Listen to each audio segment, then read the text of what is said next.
ya mungkin kecil, tapi sejarahnya besar. Ditemukan pertama kali di perairan tenang Trinidad oleh Robert Guppy pada tahun 1866.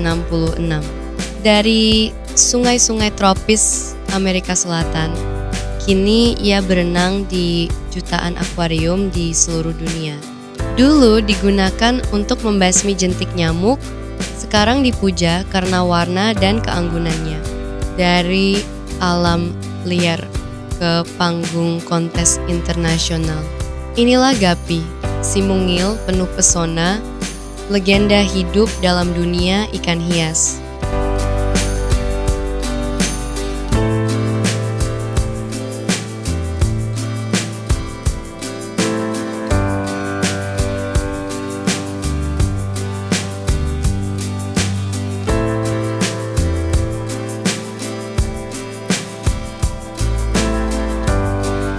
Oh ya, alhamdulillah kontes Usatik pada tahun 2025 ini ada perbedaan dari segi penyelenggaraan. Ya, terutama kami menggandeng beberapa komunitas yang ada di Indonesia. Alhamdulillah pada tahun ini jumlah pesertanya lebih banyak dari sebelumnya.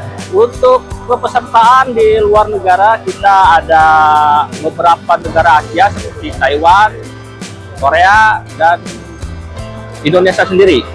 Kelasnya sendiri masih umum pada umumnya ya. Kelasnya masih seperti tahun-tahun kemarin. Ya, ini hanya membedakan ada beberapa kelas yang kita gabung. Makanya kita hanya beberapa kelas saja yang kita buka. Untuk penilaian sendiri kita lebih spesifik lagi untuk ikan dewasa yang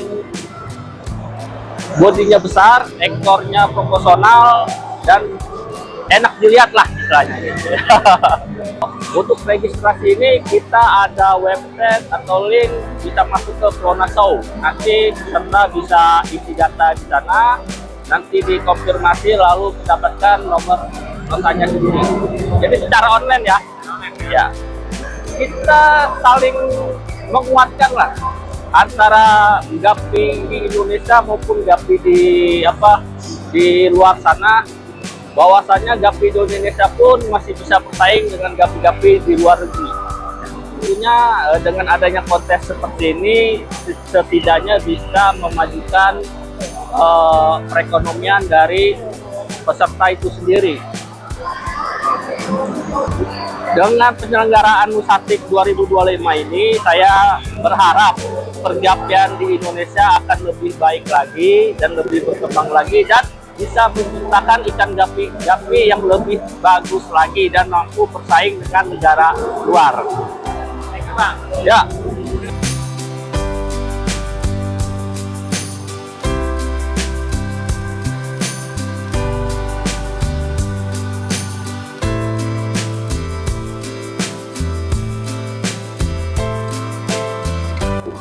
Dari jumlah peserta tahun ini lebih banyak dibanding tahun sebelumnya.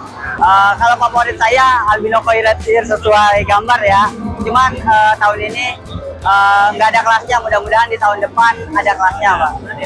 Kualitasnya mantap-mantap karena ini kan ikan-ikan pilihan di farm masing-masing ya, di tempat breeder masing-masing. Ada ikan luar negeri juga, kurang lebih 50 kalau nggak salah ya, ikan luar negeri. Ikannya kecil, gampang banget dikembangbiakan. Apalagi bagi pemula nih, kalau mau pelihara ikan hias, budidaya, mending ikan Guppy aja, gampang banget. Dia nggak bertelur ya. Dia telurnya disimpan di dalam tubuh. Ketika udah matang dia keluar. Jadi nggak perlu repot-repot dipindah-pindah. Jadi dia keluarin anak sendiri. Kontes saya sering ikut kontes. Alhamdulillah sering ikut kontes. Cuman sekarang nggak ada kelasnya untuk ikan yang saya pelihara, jadi sekarang saya support aja. Sangat penting banget karena ini selain menjadi wadah perkumpulan para pecinta ikan hias Guppy, momen ini juga untuk mendongkrak stabilitas ikan Guppy di Indonesia. Apalagi ini kontes internasional ya. jadi sangat berpengaruh untuk harga ikan juga, stabilisasi ikan lah untuk ikan gapi. Harapannya mudah-mudahan tahun depan kontes ikan gapi tetap ada di Nusantik dan makin banyak kelas-kelasnya untuk di Nusantik 2026. Ya, jadi waktu yang saya perlukan untuk mempersiapkan ikan untuk kontes Nusantik terutama itu kurang lebih butuh hampir 1 tahun ya, karena memang kita tahu kalau swordtail itu ikan yang butuh umur agak lama karena proses pedangnya itu panjang dari kecil sampai agak panjang sampai bisa turun di kelas dewasa itu lama banget. Jadi memang butuh waktu kurang lebih setahun gitu. Ya, sebelumnya memang selalu ikut kontes untuk Nusantik 2023, 2024 itu kebetulan ikut dan pernah juga sih juara di luar negeri seperti Thailand itu pernah. Oke, jadi sebenarnya kalau ngomong target dan harapan, targetnya sih pasti dapat juara dan memang sesuai target. Dan harapan saya ke depannya terutama untuk pergapian di Indonesia ya, saya berharap sebenarnya untuk teman-teman pemula lebih aktif lagi dan lebih semangat lagi untuk progres ikannya dan jangan pernah putus asa kalau ikannya misalnya belum menang, gitu aja sih. Oke, jadi kalau kita bicara tentang kualitas ikan di tahun ini dibandingkan dengan tahun-tahun sebelumnya, jujur karena saya merhatiin banget di tiap tahun 2023, 2024, 2025 memang bisa dibilang di tahun 2025 ini kualitasnya jauh lebih bagus dibandingkan tahun-tahun sebelumnya. Teman-teman udah mulai lebih terbuka milih ikan mana sih yang cocok dan mana sih yang kira-kira bisa bersaing. Menurut saya udah lebih bagus, saya berharap 2026 lebih bagus lagi. Ya, pesan buat teman-teman yang ingin mulai breed gapi terutama untuk kontes, itu pertama jangan salah pilih line-nya, pilihlah line-line atau ikan-ikan dari breeder yang memang terpercaya dan memang spesialis di kelasnya. Misalnya teman-teman mau cari di kelas Tuxedo, ya cari memang yang orang-orang sering banget juara atau breed di kelas Tuxedo. Kalau mau cari swordtail, ya carinya memang benar-benar orang yang sering atau memfokuskan diri di swordtail. Dan jika teman-teman udah dapat atau udah mulai beli nih misalnya ikan-ikannya, rawat terus dengan sepenuh hati dan jangan lupa nanti kalau sudah beranak disortir. Dan menurut saya tetap selective breeding itu paling penting. Jangan asal kawinin lah. Pahami karakter ikanmu, breeding dengan benar dan progres terus saja. Itu sih.